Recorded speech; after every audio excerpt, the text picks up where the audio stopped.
Okey, sekarang saya berada di pekarangan Seri Pentas dan seperti anda boleh lihat ada sedikit demo silat yang agak unik yang mungkin anda belum pernah lihat sebelum ini, iaitu silat buah pukul. Dan untuk bercerita lebih lanjut, kita ada dua orang tetamu istimewa. Mungkin kita boleh panggil. Silakan Tuan Haji Muhammad Hashim Haji Saleh yang merupakan yang di-Pertua Persatuan Seni Silat Lian Padukan, dan juga hati-hati dan juga Encik Muhammad Hishamuddin Aziz yang merupakan Setiausaha Persatuan Seni Silat Lian Padukan. Okey, Tuan Haji, apa yang kita lihat sekarang ini, tadi pun ada yang bertanya saya, silat ni lain daripada yang lain ni. Okey, boleh Tuan Haji berikan sedikit latar belakang pada silat buah pukul Lian Padukan ini? Assalamualaikum. Ya, buah pukul Lian Padukan ni sebenarnya adalah daripada jenis buah pukul. Okay. Bukan jenis daripada seperti silat yang biasa kita dengar. Ini memang dari jenis kalangan buah pukul. Buah pukul? Buah pukul, iaitu tiada tarian dan tiada muzik-muzik dan tiada perlukan bunga-bungaan. Okey. Mungkin cikgu boleh ceritakan sedikit apa yang seperti yang sebut tidak ada tarian dan sebagainya kan, tapi apa ciri-ciri yang penting mengenai silat buah pukul ni? Dia sebenarnya yang penting bila kita berdiri dengan musuh, kita nak pukul lah. So bila kita belajar buah pukul ni, dia melatih anggota kita, dua penumbuk, dua siku, dua lutut, dua kaki. So 8. So 8 silat yang kita latih. Kita latih dan kita rayakan dengan 5 arah lah. So maksudnya musuh depan kita, kita akan berani berdiri depan musuh dan kita berani senahkan dia lah. Okey, asal usulnya macam mana? Mungkin boleh ceritakan sedikit? Asal usulnya silat ini gabungan daripada permainan daripada negeri China dan daripada tanah Melayu sendiri. Yang asal usulnya dibawa oleh Syed Abdul Rahman Al-Yunani kurun ke-18 dulu ke Singapura. Kemudian dicampurkan dengan seni yang ada di tanah Melayu di khususnya di Johor, iaitu permainan silat sunting dan permainan silat sending. Jadi benda ni berkembang di bumi Bersing. Jadi nama ketika itu kurun ke-18, ketika itu namanya orang berkembang di Bersing, namanya buah pukul Bersing. Okey. Jadi kini telah diperbarui Lian Padukan. Okey, jadi Tuan Haji dan rakan-rakan kita semuanya dari Bersing, Johor lah? Tidak, sebilangannya daripada Johor Bahru, sebilangannya daripada Kuala Lumpur, dan ada 2-3 orang daripada Mersing juga, anak watan Mersing. Okey, tapi kenapa kita jarang melihat Lian Padukan ini? Sebenarnya permainan ni kalau kita lihat dia memang coraknya ganas. Coraknya dari latarnya ganas. Jadi memang sukar untuk nak dikembangkan, sebab yang betul-betul bertahan saja yang akan kekal. Jadi silat ni lebih kepada ketangkasan, lebih kepada kekerasan, lebih kepada corak keganasan yang begini keras dan susah untuk anak-anak muda yang kecil-kecil ini untuk nak terima, dan orang dewasa pula bila tengok macam gini dia kata kasar. Okey, jadi susah nak bagi pelepasan sikit lah. Susah. Tapi cikgu, kita lihat ada juga yang muda. Saya rasa yang paling muda tu mungkin 12 tahun. 12 tahun darjah 6 atau darjah 1.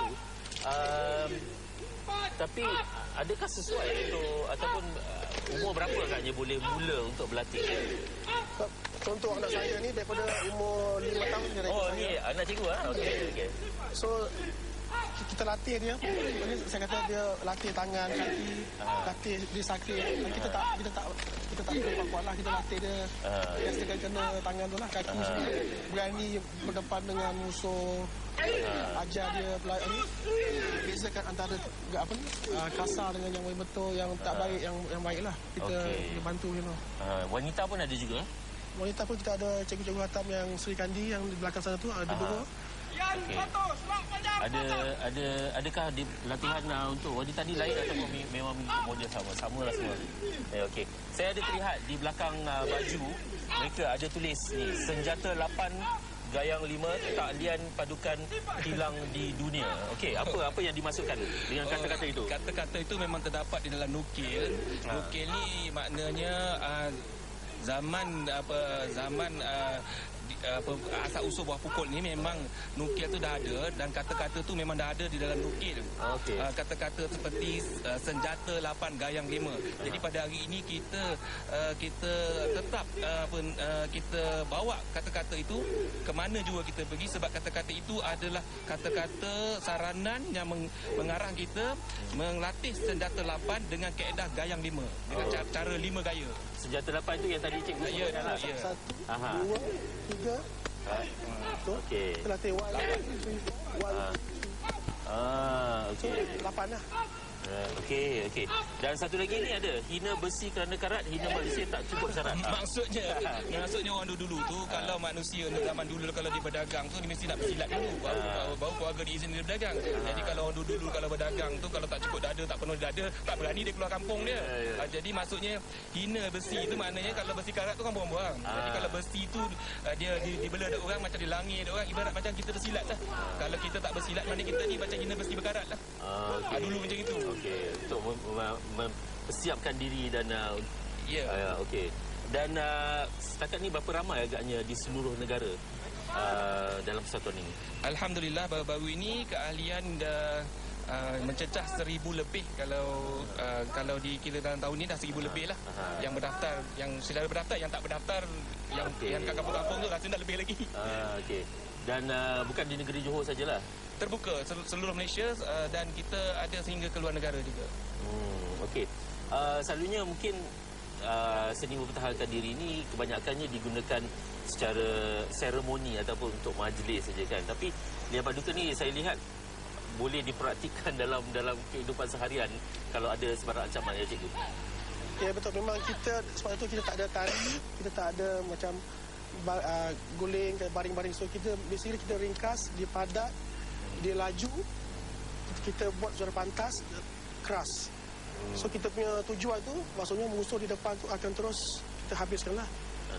Kita jangan tunggu, kalau kita tunggu memang kita habis. Okey. Maksudnya kita punya lebih pada ofensif dan bukan defensif lah. Macam tu. Okey. Dan ada tak dalam ni ada peringkat-peringkat seperti ada mungkin tali pinggang hitam ke apa ke, ataupun ada tahap-tahap yang lain yang dari yang beginner yang paling baru sekali ke atas ada? Ya, kalau ikutkan macam tali pinggang yang ni lah dicalik di saya ni. Jadi kalau peringkat asasnya ni hitam.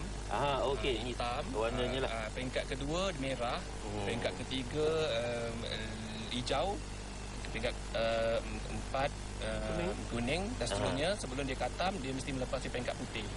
Lepas dia katam dia baru dapat putih terus dan dia layaklah pakai baju putih bergelar jurulatih. Okey. Jadi baju putih semua dah lepas katam selepas 3-4 tahun lah. Okey. Mungkin saya nak bercakap dengan adik yang 12 tahun ni, Aris. Boleh sekejap datang? Okey. Berapa lama agaknya dah belajar silat ni? 5 tahun. Dari umur 5 tahun dah. Sekarang? 12, dah 7 tahun lah. Jadi masa mula-mula tu ada rasa takut ke, gentar ke sebab nampak agak agresif? Tak ada. Apa agaknya seronok yang belajar silat ni? Dia ajar kita guna tangan, kaki. Dan pernah tak terpaksa menggunakan silat ini dalam mungkin ada dalam keadaan tertentu? Ada juga dapat mempertahankan diri lah. Okay, mungkin adik boleh menunjukkan basic move. Okay, menunjukkan yang 8 tu. Boleh tak tunjukkan pada kamera?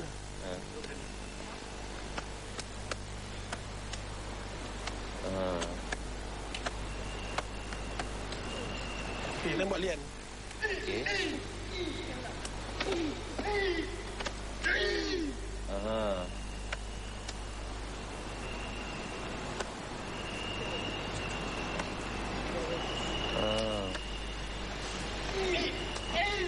Okey. Okey.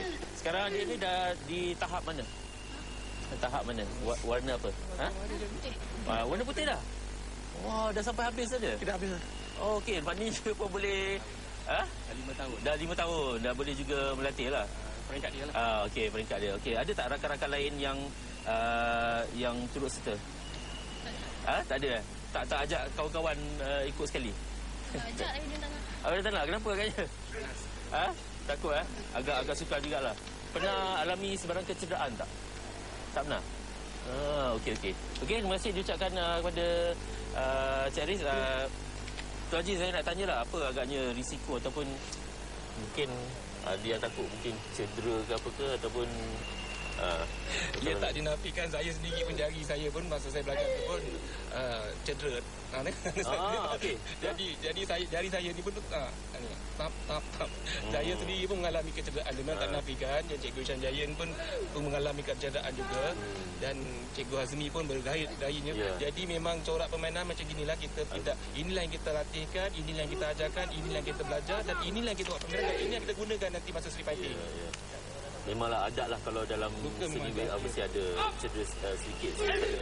Okey, Cikgu, akhir sekali kalau saya yang berminat untuk turut serta dalam seni silat ini bagaimana? Saya berharap siapa yang berminat dengan corak latihan kami Kasar Ganas ni hubungi lianpadukan.com ataupun boleh telefon saya pada 016-702-7449 dan gelanggang induk di Johor Bahru dan gelanggang akademi di Gombak Jaya. Oh, Gombak Jaya. Di JB tu di mana gelanggangnya? Di Pandan Johor Jaya. Johor Jaya. Okey. Terima kasih diucapkan kepada Tuan Haji dan juga Cikgu dan juga pada semua yang membuat demonstrasi dan juga adik Haris ini. Memang kita boleh lihat gayanya begitu agak agresif.